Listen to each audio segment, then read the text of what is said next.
We're doing this. Bob's Movie Club. Oh my goodness, I'm so sorry. I got so distracted. I don't have Bob's Movie Club thing here. How is that possible? There it is. There it is. It's ready. I love movies. Bob's Movie Club. We got some movies for you. Yeah, we do. Yeah, we do. Bob's Movie Club. Bob's Movie Club. Movies are great. Movies are great. And today we're talking about High Fidelity, the movie from 2000, directed by Stephen Frears, or maybe Steven, I'm not sure. Starring John Cusack. He plays Rob, a guy who owns a struggling record store in Chicago and has been broken up with by his live-in girlfriend, Laura. It inspires him to recount all of his breakups throughout his life and try and figure out how he got to where he is in his life. I want to start with how this maybe made you guys feel for this time period. This is the late 90s. Obviously, it centers around music, which has been a huge part of all of your lives. Like, you were in your early 30s in the late 90s, right? So, like, how did this make you feel for that time? There was nostalgia for sure. It is. As I was watching it, I was like, I think this is a movie for boys. Like, I really got kind of a boy vibe from the whole thing. There are things I really like about this movie, but overall, I was just like, oh my God, this guy is a wuss. Except I use a different word. Like, he's hateable. Oh, like, yeah. I really did not enjoy him as a character, and I really felt bad for Laura at the end. Oh, yeah, we'll get into it. Okay. Vinny, what do you think about the 90s portrayal in this movie?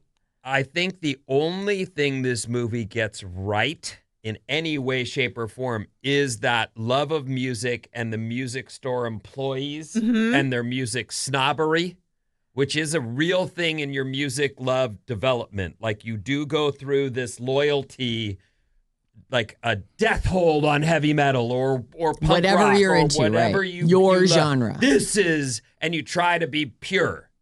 Like, well, I mean, if I was a real new romantic, I wouldn't listen to anything but this at all times, which is Duran Duran and the stuff from the 80s that, it's just another one of the splintered genres. And as eventually you hope to get to, I believe you should get to a place where you can respect all music and you don't have to be a diehard in any one particular genre. They got that right. Everything else about this movie sucks. Like, I really didn't like him. I found myself thinking, like, the director's in charge. But if I were directing it, I would get up and walk out and be like, you know what? I don't even want to finish this movie. This movie sucks. Like, that guy's unlikable. Right. I didn't use the term in my head wuss or the other one that you're. He's being such a girl. I'm sorry. He's like micro-examining. Well, don't offend girls by You're right. saying Sorry, that. girls. Oh my God. You also shouldn't be doing it, but girls do that. Like, disagree just with you guys. reliving all. Okay, go ahead. What are your thoughts? Start with the 90s nostalgia. So I was like the same age as Rob basically at that time period. So I hung out with a lot of music snobs, went to the same kind of clubs where couches, smoking cigarettes, listening to indie bands and pretentious. And being pretentious. And hipster doofus. On campus at college, I was one of the guys with the long hair and the dreadlock and everything. And I was just into, like. You had dreadlocks? I had one. Oh, gosh. Oh, wow. A dread pony. Yeah. But I have to say I do relate to Rob. Before I met my wife, like, if a girl liked me, I would immediately look for something else. And the girls that dump me, I obsessed about. Like, why? Why? What happened? Why would you? How dare you dump me? What's the problem? So I guess I read the book too by Nick Hornsby. So I guess I really like the character. I mean, I hate him. He's not likable. No. You are right. But I did relate to him because I know that feeling of, like, wow, I've gotten to this point in my life and, like, everybody I like seemed to not like me. What happened there? And all the girls that like me, I'm like, let me find something else. Yeah, he has the emotional intelligence of my pinky, for sure. He doesn't think about relationships in a healthy way at all. We're talking about John Cusack in High Fidelity, His by character, the way. right. And he tries to grow throughout the movie. He is trying to make an effort to figure out what's going what's going on? Why is he feel stuck in his life? But like the part where he goes back and visits all his girlfriends, I watched this with Susan, my fiance, who's a very emotionally intelligent man. And he was like, this is disgusting. Like we struggled to get through that part of the movie because he's not listening to what they're saying. He's only thinking about himself and his ego.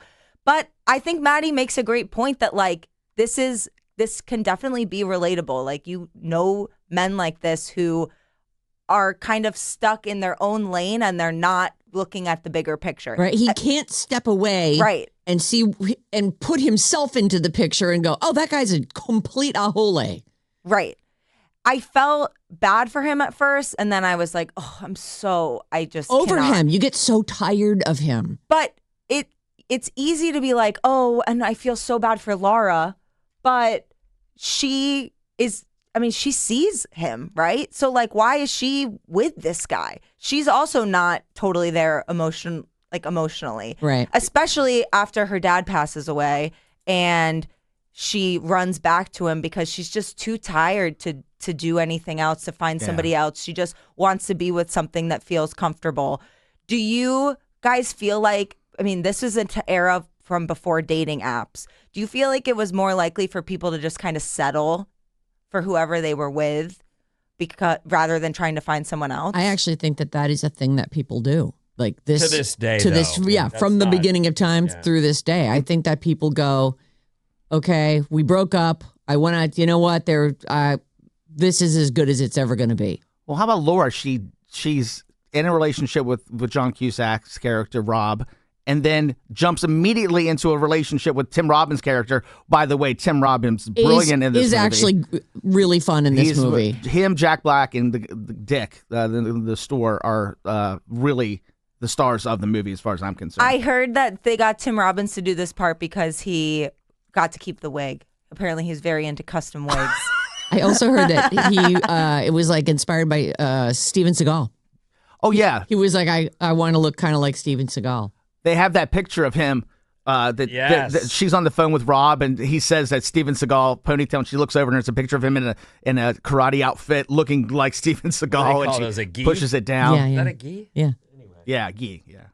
Yeah, he one of the best scenes in that movie is when Ian Ray, whatever the guy's name is, he comes into the record store to confront Rob, and Rob imaginarily kills him like 5 times. Like the 4 different ways to approach the situation.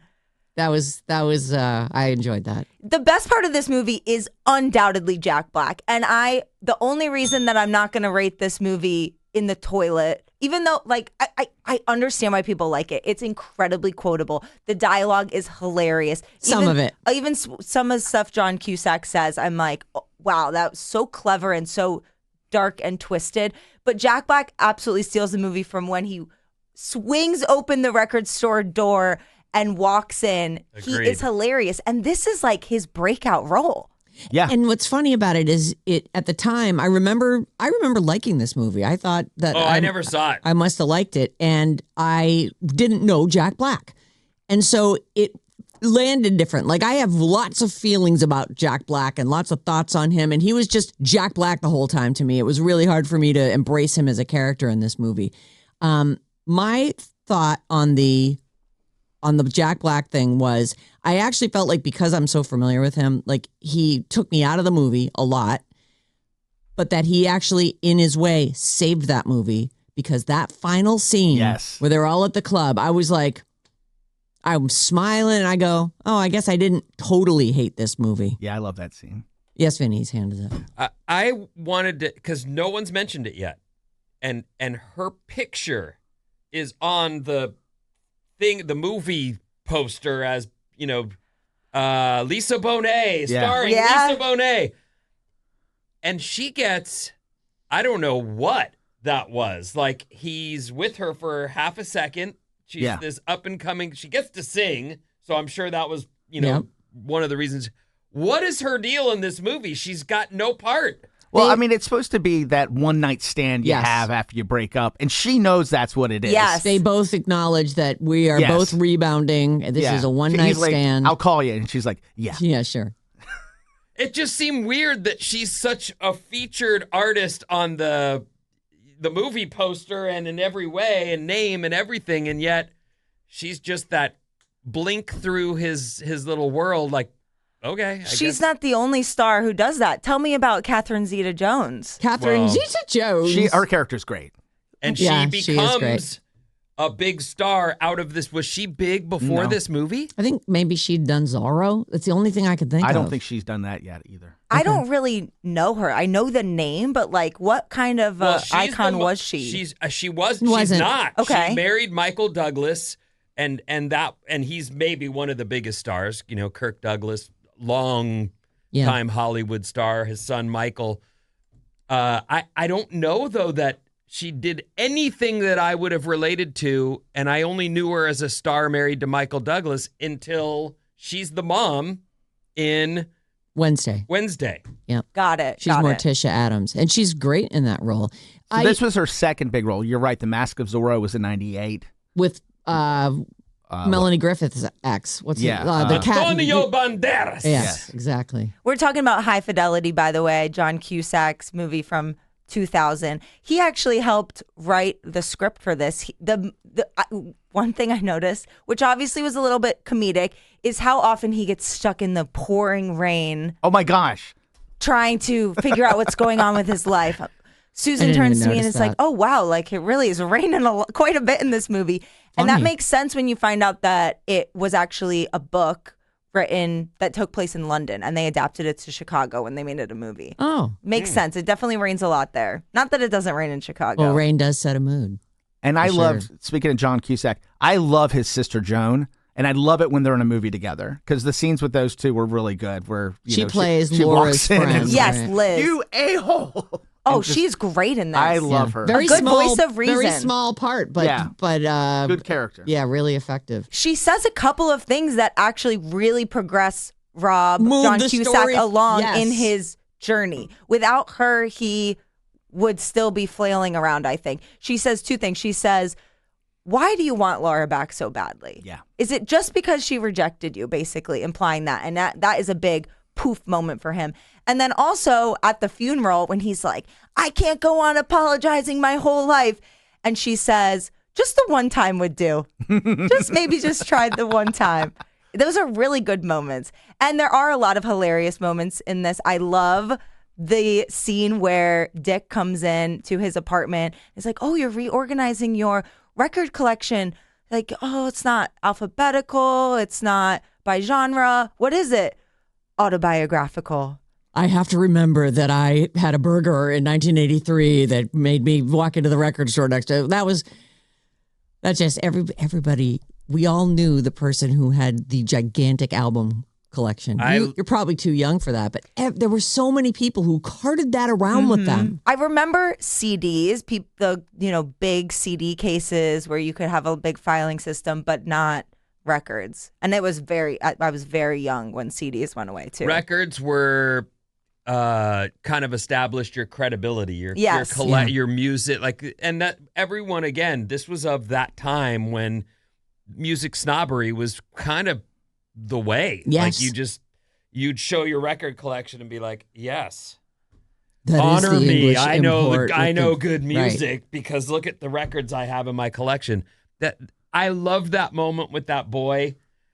He doesn't steal the movie, but No. he's just that person. He goes, I could hang around and help you do this. Like he was about to leave and go do something. Yeah. He's even coming by to get this guy to go to a club so they can get out of that. And I could hang around and help you get out. He's a sweetie. I'm glad he ends up with a I good am girl at the too. end. The I girl was from happy Roseanne. for him. Melissa Gilbert. I don't know her Gilbert. name. Yep. I want to do ratings, but I do need to mention that Lisa Bonet, I hadn't watched her in anything since I watched The Cosby Show back in the day. I used to love that show. She looks exactly like Zoe Kravitz, and Zoe Kravitz does star in a, unfortunately, only one season remake of this movie on Hulu. It's still available, but it got canceled. It got thrown up in the sways of like COVID. High Fidelity, the series. And apparently it's amazing and it's even better than the movie. So if you haven't checked that out, I would definitely recommend it. Well, it I would plan have on to be better watching than it. the movie. It would almost be impossible to be worse. Okay, my one note on this, and it has to do with the Lisa Bonet part. one of John's and my dreams is to get a big factory that we could make into a loft, have a huge performance space downstairs, and then have just, those open, the 15-foot, the brick walls. And then to divide up the rooms, I've always said, I'm going to go to, there's this place called Urban Ore. It's in Berkeley, I think. And you can buy like old windows that have been pulled out of house. People have dropped doors there. There's all kinds of like used hardware. And they always have these incredible, like it'll be a window from an antique house and the paint's flaking and it's got all the weird fittings on it. And I was like, I will hang a wall of those, like hang them one from the other, all different shapes and sizes, all different colors of flaking paint, and divide the rooms, some of the rooms with that. In Lisa Bonet's studio apartment, that's how she's walled. I was like, yes. Did I get that idea from this movie? Did it stick in my head 26 years ago? I'm so glad you brought that up because I noticed it too. And I was like, wow, I wish I had a place where I could do that. I would do that in a heartbeat. It looks so beautiful. Cool. It's beautiful. It is I didn't beautiful. notice that at all. It was, they don't even there's only one long There's shot one of it. shot where you can really see the windows and how it's but I separating the room. noticed that he pulled his shirt off it, and I'm like, oh my God, he's got the window wall. Yeah. This is incredible. I can't believe it. Maddie, you have a loft, right? You you have a should let loft. Sarah and I help you build that. I have big giant walls. You could absolutely do that in my loft. All we need is some hooks, chains, and a bunch of cheap-ass windows from Urban Ore. There you go. All right. Let's do it. Sarah, what are you rating? High Fidelity. 2. Okay. It has some redeeming stuff. Overall, I hated it, but the ending is great. Just that scene is great. Those 2 skater boys, it's their record release thing, and they're stealing all the seed. I'm like, hilarious. oh, it's so good. But yeah, it's a 2 from me. Maddie? I really like this movie. I've watched it several times, and I will agree with the 415 who texted in. You guys be tripping. This is a great movie. Yes, it is a great movie. I give it a 4. Oh. I'm going to give it a 3 because it was hard to watch. I was very happy when it was over. But, I mean, mostly because I'm watching it through 2025 goggles or 2026 goggles. But Jack Black is so funny in this. There are so many great moments. When Rob says Laura's father passed away and Jack Black goes, drag, and takes the biggest bite of his burrito, like that's a movie right there. So 3 for me. Vinny? I'll give this. I liked the music aspect of the movie. Yes. And I do think we all can learn from each other about relationship woes and mistakes we've made. But he came off whiny and boring, and I was not interested in him. I usually want 2 people, the lovebirds of the movie, the stars, to end up together. I want that. I like that. I fall for that happy, please let them go off into the sunset and be happy. I didn't want him to achieve any joy. I just felt like, no, you don't deserve it. You deserve to end up alone. So I will give the movie a 2, but begrudgingly not a 1, because I honestly was waiting. Please end. Please, Me Bob, too. I I'm love like, you. oh my God. I'm doing this for you. I'm fighting to the end, but I don't want to. I want to turn it off. Well, I think it was worth it. That was a great Bob's Movie Club. Thanks, everybody who watched High Fidelity. And when we give our next assignment, we're going to start Oscar season. Oh, I'm excited. that'll be fun. We have a few weeks to get in some we do. movies. All right, perfect. What? Wake up! Thank you. With Sarah and Vinny. Ding, ding, ding, ding.